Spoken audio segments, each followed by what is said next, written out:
21 ফেব্রুয়ারি ফুল দিবা, 22 ফেব্রুয়ারি ঝাড়ু দিয়ে সব ফুল নিয়ে ডাস্টবিনে ফেলে দিবে। এটা শহীদের কি ফায়দা আর ফ্যামিলির কি ফায়দা বুঝা না আমারে? আজকে কতজনে খাম্বা পূজা করে নাই? কি করে নাই খাম্বা পূজা? পাথরের মূর্তির সেজদা দিলে যদি ঈমান যায়, তাহলে পাথরের খাম্বার সামনে রুকু দিলে ঈমান থাকে কেন?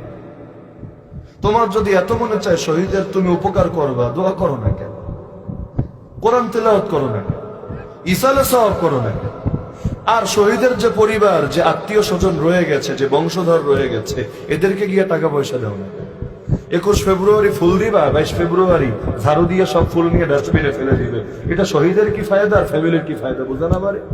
ফায়দা হতো কোটি কোটি কোটি টাকা আজকে একদিনে বরবাদ করা হলো দেশপ্রেমের নামে। আরে পাগল। যেমন সম্প্রতি ফুল দেওয়াকে কেন্দ্র করে আমরা দেখলাম যে জামায়াতে ইসলামী এতকাল ফুল দেয় নাই শহীদ মিনারে গিয়ে, এবার কেন তাদেরকে দিতে হলো?